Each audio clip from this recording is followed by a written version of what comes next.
जब हम पेंटिंग्स की बात करें तो हम स्कल्पचर्स की जो आजकल फोटो ले आते हैं, जैसे आदि गणेश जी या फिर कोई भी आदि जिसमें सिर्फ मुंह होता है, वास्तु क्या इम्पैक्ट डालता है इन चीज़ों पे? अब आप ये देखिए, जितनी भी चीज़ें आधा फेस में होती हैं वो कहीं ना कहीं आपको ऐसा नहीं लगता कि जो हम राहु केतु की बात करते हैं तो वो राहु की तरफ इशारा करती हैं, जिसका सिर्फ फेस है, कंप्लीट नहीं है, दैट इज़ ऑलवेज इनकम्प्लीट। तो आप क्या अपने घर में कोई भी ऐसी चीज़ रखना चाहोगे जो इनकम्प्लीट है? तो कभी भी हमें ऐसे फेसेस जो हाफ हों या डरावने फेसेस लोग लगा देते हैं स्कल्पचर्स के नाम पे, या फिर आप देखेंगे टूटते हुए घरों की पेंटिंग्स लगा देते हैं, आग लगी हुई है उसकी पेंटिंग्स लगा देते हैं, कहीं पर बहुत ज़्यादा भयानक पानी, मतलब पानी का रौद्र रूप है, उसकी पेंटिंग्स लगा देते हैं। मॉडर्न आर्ट के नाम पे कई बार आपने देखा होगा कि किसी भी तरह के कलर्स को मिक्स करके पेंटिंग्स लगा दी जाती है, किसी भी डायरेक्शन, एब्स्ट्रैक्ट जिसे हम बोलते हैं। तो कभी भी अपने घर में इस तरह की पिक्चर्स लगाने से बचें। हमेशा हैप्पी फेसेस की पिक्चर लगाइए, हमेशा ऐसी चीज़ लगाइए जो पूरी तरह से संपन्न हो। जैसे आजकल हम बोलते हैं कि कल्प वृक्ष की फ़ोटो लगाई जाती है, तो वो आप लगाइए।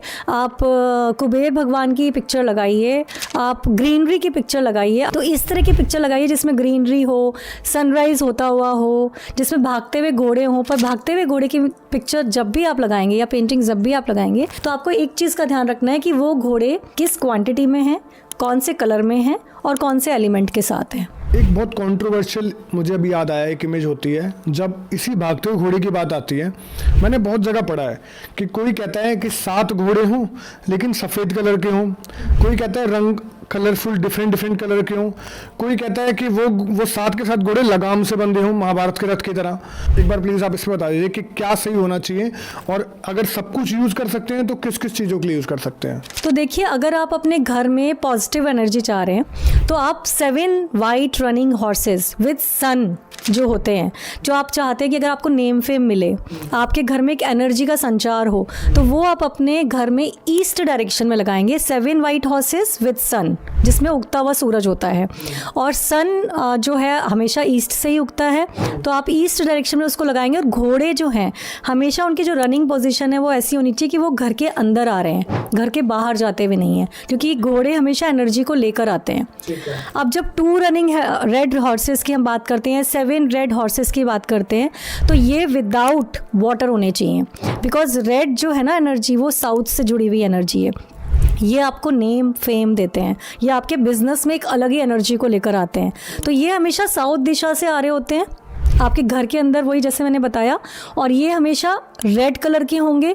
मिक्स कलर के घोड़े आपको नहीं लेने हैं, और इसके जो ग्राउंड होगा वो एकदम प्लेन ग्राउंड होगा, इवन ग्रीन ग्रास भी वहाँ पर नहीं होगी, वाटर एलिमेंट वहाँ पर नहीं होगा, बिकॉज रेड घोड़े फायर से हम उसको रिप्रेजेंट करते हैं। अब जब हम 2 वाइट हॉर्सेस की बात करते हैं जो कि विद मून लिए हुए हैं, आप देखते हैं ना कई बार पीछे अंधेरे का सीन होता है पूरा इवनिंग टाइम और बड़ा सा वाइट मून होता है, तब आप उसको लगाएंगे नॉर्थ वेस्ट में।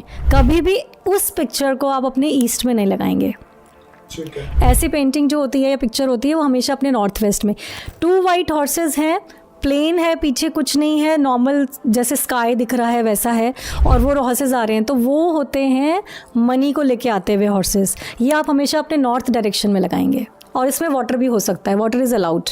ग्रेट, आई गेस ये चीज़ बहुत ज़रूरी थी। ये बहुत इंपॉर्टेंट है, क्योंकि मैं रोज़ इतने घरों में जाती हूँ ना, और वहाँ पर सिर्फ ये जो एनर्जीज़ है ना ये डिस्टर्ब होती है। और इससे भी इम्पॉर्टेंट बात कि अपने बेडरूम में आप कभी भी घोड़े की पेंटिंग या पिक्चर नहीं लगाएंगे, कभी भी नहीं, बिकॉज घोड़े जो है ना हॉर्सेस वो एनर्जी लेकर आते हैं। बहुत मैंने जैसे बताया, आपने देखा ना घोड़ों को कैसे माना जाता है, आप कैसे मानते हो? हम बोलते हैं ना इतने कोई मशीनरी होती है इतने हॉर्सेस की, इतने हॉर्स पावर होती है, तो उसको हम एनर्जी से देखते हैं कितना दम है। अगर आप उसको अपने बेडरूम में लगा लोगे तो आपको नींद आनी बंद हो जाएगी, इतनी एनर्जी क्रिएट कर देंगे वो। तो हमेशा घोड़े की पिक्चर या पेंटिंग अपने बेडरूम में लगाने से बचें। फिर बेडरूम में क्या लगाएं? बेडरूम में आप ऐसे पिक्चर्स लगाइए जैसे आपके कोई फैमिली फोटोग्राफ्स हों जो आपकी फैमिली के साथ हो। खास तौर पे हम बोलते हैं कि master bedroom should be in south west. अगर आपका मास्टर बेडरूम साउथ वेस्ट में है तो ज़रूर अपना सुंदर सा एक फैमिली फोटोग्राफ या पोर्ट्रेट अपने साउथ वेस्ट वॉल पे लगाइए। अगर ऐसा लग रहा है आपको कि आप अपने रिलेशंस में कुछ इश्यूज आ रहे हैं, कुछ प्रॉब्लम है हस्बैंड वाइफ के बीच में, तो एक सुंदर सा अपने शादी का जो फोटोग्राफ है वो आप अपने वेस्ट डायरेक्शन में लगाइए। तो आपके बेडरूम जब भी जिस डायरेक्शन में होते हैं उसके अकॉर्डिंग हम लोग फ़ोटोज़ या पेंटिंग सजेस्ट करते हैं।